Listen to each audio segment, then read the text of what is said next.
रेणु यादव है, आरजेडी की नेत्री हैं, इनसे हम बात करेंगे। हालांकि प्रखर वक्ता के रूप में अपनी बातों को रखती हैं। हम चाहेंगे अपने कैमरामैन से कि सामने आ जाए। रेणु जी, ये बताइए कि लगातार आंदोलन चल रहा है और किसानों पे कई तरह के जुल्म भी किए जा रहे हैं, लेकिन सरकार के कानों तक आवाज़ नहीं पहुंच रही है। और आप भी किसान के परिवार से ही आती हैं, क्या लग रहा है कि क्या ऐसे ही ये चलता रहेगा कि कुछ सरकार को कुछ करना चाहिए? देखिए, मैं तो पहले किसान की बेटी हूँ। किसान जमीन को चीर कर अपने किसान अपने सीना को चीर कर फसल उपजाता है, और जो आज सरकार उस पर अत्याचार कर रही है, डंडा और आंसू गोला वैसे माने उसको मारा जा रहा है, खदेड़ा जा रहा है, यह काफ़ी सरकार के विरुद्ध एक निंदनीय हम कहेंगे कि ऐसा नहीं होना चाहिए। जो सरकार अन्नदाता को भी कदर नहीं करती है, वो अपने प्रदेश और देश की जनता को क्या कदर करेगी।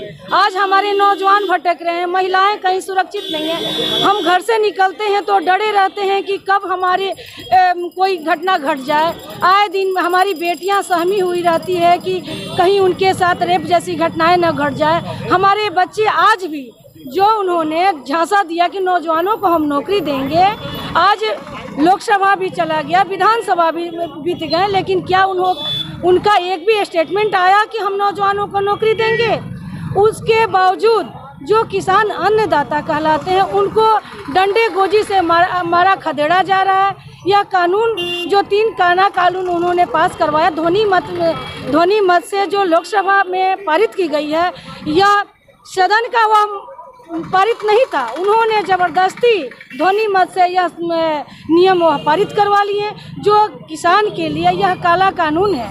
यह कानून के विरोध में आज हम लोग आरजेडी परिवार आज सिवान में उन सरकार के विरुद्ध और केंद्र सरकार के विरुद्ध, दोनों के विरुद्ध यह हम लोग एक तख्ती लेकर अपना विरोध जाहिर कर रहे हैं कि यह काला कानून खत्म की जाए और वास्तव में किसानों का जो हक होता है उसे जायज़ मिलनी चाहिए। रेणु जी, क्या लग रहा है कि जिस तरीके से जो 26 जनवरी को जो वारदात हुई लाल किला पे, वो एक काला दिवस के तो रूप में माना जाएगा, लेकिन उस दिन काफ़ी चाक चौबंद सुरक्षा की व्यवस्था होती है और उसके बावजूद इतने सारे लोग चले आए, लाल किला में प्रवेश कर गए, वो सुरक्षाकर्मी कहाँ थे आखिरकार? उसकी यह सोचने वाली बात थी कि आप देख रहे हैं कि एक तरफ सरकार के लोग या मीडिया दिखा रही है हमारे किसान पर ही अत्याचार, लेकिन किसान पर जो अत्याचार हुआ वहाँ लाइट काट दी गई, रास्ता बंद करके लाल किले में जो पिटवाने का काम किया गया।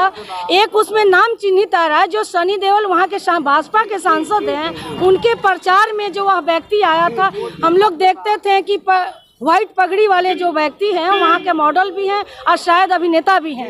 हम कहना चाहते हैं कि अगर सरकार में दम है, मोदी जी में दम है, तो उस व्हाइट पगड़ी वाले को क्यों नहीं पकड़ते हैं? वह तो आरजेडी की समर्थक नहीं है या हमारे गठबंधन की समर्थक नहीं है, वह तो केंद्र सरकार के ही आदमी है, भाजपा के ही समर्थक है। चाहे सनी देओल के भाई हो या भतीजे हो या मोदी के किसी मंत्री के सहपाठी हो, तो पहले तो उन्हें गिरफ्तार करनी चाहिए। यह देखिए, हम कहना चाहेंगे इसमें किसानों की कोई गैदरिंग नहीं थी।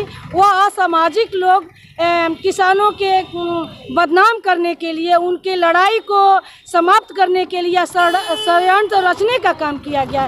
किसान तो अपने मौलिक अधिकार शांति प्रिय धरना पर बैठे थे, भूखे प्यासे बैठे हैं, वहाँ लाइट रात को कटवा दिया गया।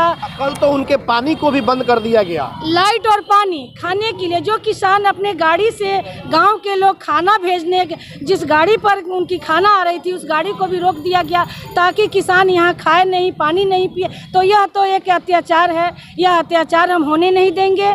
और नहीं, और वहाँ जो अत्याचार हुई है मीडिया में कैद है। अगर हमारे प्रधानमंत्री जी अगर देश के प्रहरी बनते हैं, वह कहते हैं। रेणु जी, अभी माना जाए भले ही दिल्ली में केजरीवाल जी की सरकार है, लेकिन जो पुलिसिंग व्यवस्था है वो केंद्र सरकार के हैंड में है। तो जब लाल किले पे तमाम लोग पहुंच गए, तो फिर वो तो लोकसभा में ही पहुंच सकते हैं, कहीं भी जाकर के हमला कर सकते हैं। तो ये तो कहीं ना कहीं सुरक्षा में एक बड़ी सेंधमारी कही जाएगी। केंद्र सरकार की आखिर जो व्यवस्था है, वो व्यवस्था जो उनकी अंदरूनी जो तमाम तरह की चीज़ों की जो जानकारी देती है, वो लोग आखिर कहाँ थे?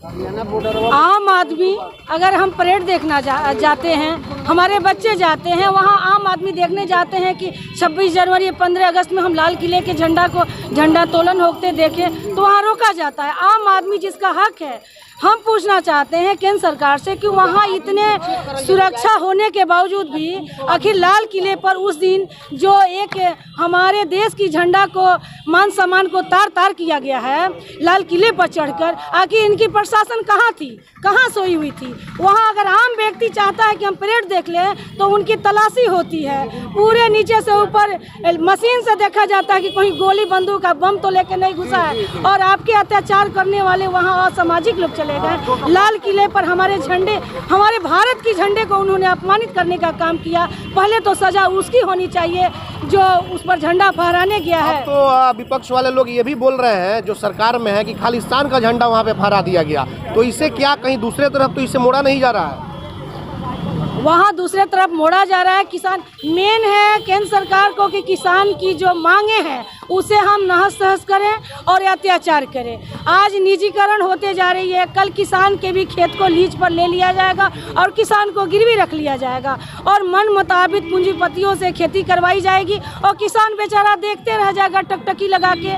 इसलिए कि सरकार की मंशा है कि हम निजीकरण करें, जैसे रेलवे निजीकरण हो गया, हर जगह बिजली निजीकरण हो गया, वैसे किसान को भी आज सरकार चाह रही है कि हम निजीकरण कर रहे हैं, उनकी ज़मीन ले लें और लीज पर या गिरवी रख के अपने आंदोलन अब आप लोगों का कब तक जारी रहेगा? हम लोग जब तक यह काला कानून वापस नहीं लेती तब तक हम लोग हर चौक चौराहे पर, अभी पंचायत लेवल पर लड़ेंगे, किसानों के बीच जाकर लड़ेंगे और हर मुकाम पर हम लोग संघर्ष करने के लिए तैयार हैं। आपने देखा कि सीधे तौर पर इनका कहना है कि जब तक मांगे पूरी नहीं होगी तब तक यह आंदोलन जारी रहेगा। हमारे सहयोगी आशीष कुमार गोलू के साथ चंदन कुमार, ATN लाइव सिवान। मैं नहीं, मेरा काम बोलता है। Commerce by Vishal sir. 12th का new batch start and BCom का न्यू बैच स्टार्ट। जो स्टूडेंट 11th नहीं पढ़े हैं या कमजोर है तो उन्हें कॉमर्स के बेसिक पढ़ाकर 12th का सिलेबस स्टार्ट किया जाएगा। यहाँ पर accountancy, economics, business studies, EPS चारों विषय की समय से सिलेबस पूरी कराई जाएगी।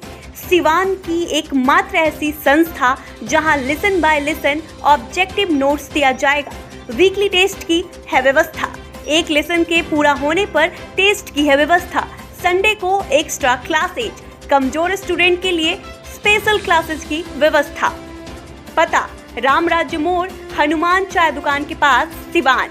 Mobile number 9708941038। आभूषण की दुनिया में एक विश्वसनीय नाम, न्यू भारतीय अलंकार ज्वेलर्स, हॉलमार्क जेवर के विक्रेता, सुनार टोली चौक, शांति वट वृक्ष के ठीक सामने, सिवान। हमारे यहाँ आकर्षक एवं शुद्ध हॉलमार्क जेवरों की उचित मूल्य पर खरीदारी करें। व्यवहार व विश्वास हमारी पहचान। न्यू भारतीय अलंकार ज्वेलर्स, सुनार टोली चौक, शांति वट वृक्ष के सामने, सिवान। Mobile number 9631402553। अब पेट्रोल डालने का टेंशन खत्म, क्योंकि अब आपके शहर सिवान में नेशनल मोटर लेकर आ गया है एमओ कंपनी का इलेक्ट्रिक स्कूटी, जो एक बार चार्जिंग के बाद 100 किलोमीटर तक का कराएगा सफर। आसान किस्तों पर भी उपलब्ध। एमओ लेकर आया है जॉन्टी, इंस्पायरल, फेस्टी और स्पाइन, 4 अलग अलग मॉडलों में नई तकनीक और काफी मजबूती के साथ बैटरी से चलने वाली स्कूटी। प्रखंड स्तर पर सभी डीलरशिप के लिए संपर्क करें। No registration, no licence. तो इस महंगाई के दौर पे एमओ की स्कूटी आज ही खरीदे। नेशनल मोटर बचपन प्ले स्कूल के सामने, सिसवन ढाला, सिवान।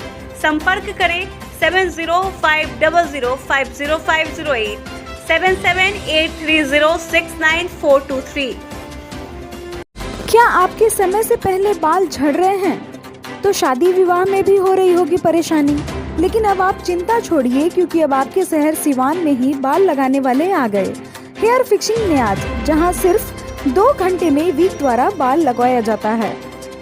याद रहे, हेयर फिक्सिंग न्याज, 2nd floor, Vishwakarma market, Chhapra road, Dubey ji petrol pump के सामने, सिवान।